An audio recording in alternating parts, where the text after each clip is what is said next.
la psychologue, ça veut dire qu'il est obsédé sexuel. S'il veut dire qu'il ne regarde pas, ça veut dire qu'il est homosexuel. Ce qui est que tout ça est un peu simpliste, mais je crois que c'était des fantasmes qui circulaient. Pratiquement, je ne les voyais pas sinon. Je me rappelle qu'un jour, un jeune qui travaillait au jardin m'avait apporté un bouquet de fleurs. Tout le monde avait trouvé ça. Non, non, on n'avait pas, les femmes n'avaient pas le droit de s'approcher des jeunes. C'était pas du tout, sauf les psychos. Moi, je n'ai jamais été dans les groupes avant 1972, je crois, soit à une exception près. De toute façon, les groupes étaient très fermés, on n'y rentrait pas comme ça. Je ne garde pas le souvenir d'avoir été dans les groupes. Par contre, je suis allée dans les ateliers. Dès le début, j'étais chargée de... Quand je suis arrivée, là, la novice que j'étais était chargée de recueillir l'opinion des instructeurs techniques sur le comportement et le travail des jeunes. Parce que je pense qu'à l'époque, il n'y avait qu'un instructeur par atelier. Donc, il ne pouvait pas venir aux réunions. Donc, pour savoir ce qui se passait à l'atelier, on envoyait les psychologues. Comme il y avait tout de même plus de la moitié des jeunes qui ne partaient pas en permission. Parce que d'une part, pour partir en permission, il fallait être là depuis au moins 5 semaines, il fallait l'autorisation du juge des enfants, il fallait ne pas avoir été sanctionné. Alors, il y en a un certain nombre qui ne réunissaient pas ces 3 conditions.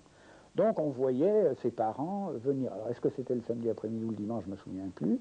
Alors ils faisaient la queue, là, devant la porte. Ils étaient reçus dans ce qui était la salle de cinéma. Hein. Et là, il n'y avait que les chefs de service. Hein.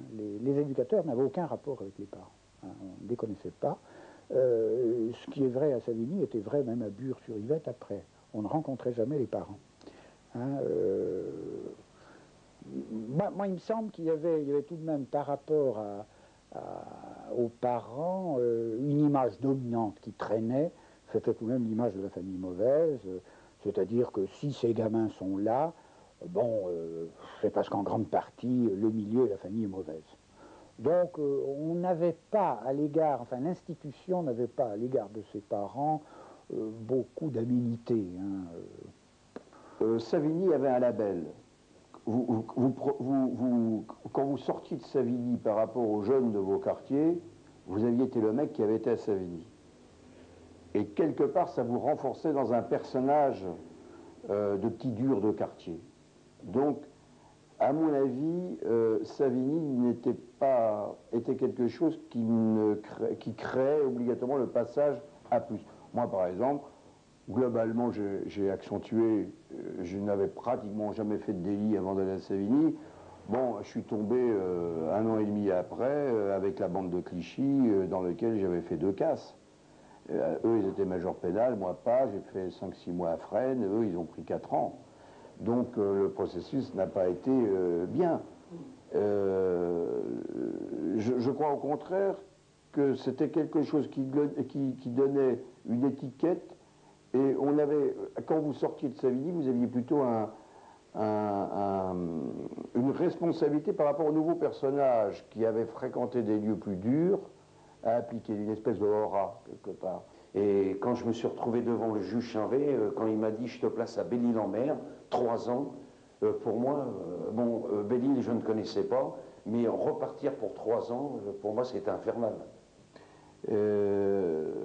Mais enfin, et Savigny, c'était une période, c'était un centre d'éducation surveillé, afin de diriger après les gens, en sachant que la majorité n'était pas 18 ans, mais 21 ans, vers des IPES. C'est-à-dire qu'il y avait des gosses qui pouvaient rentrer à 15 ans en éducation surveillée, et qui pouvaient s'en aller à Belle-Île-en-Mer ou à Saint-Maurice, jusqu'à 21 ans, à la suite de quoi ils partaient à l'armée. Alors moi, je ne suis pas persuadé que le gars qui a été jusqu'à 21 ans un espèce de surpensionnaire dans un IPES, qui après se tape, à cette époque-là, 30 mois d'armée avec la guerre d'Algérie, globalement, je parle de cette époque, je ne suis pas persuadé d'une part qu'on lui a permis d'être heureux, d'autre part de lui donner toutes ces dimensions. Imaginons que moi, je sois resté jusqu'à 21 ans à faire de la forge ou de la menuiserie, etc. Il n'est pas évident que j'aurais pu trouver non plus les dimensions. Enfin, c'est peut-être ridicule ce que je vais dire, mais j'ai pas vieilli pendant toute ma carrière. J'ai toujours eu l'âge que les élèves avaient. Hein. Maintenant, j'accuse le coup, mais à l'époque, tant que j'étais avec eux, bon, ben, j'avais 20 ans. Quoi.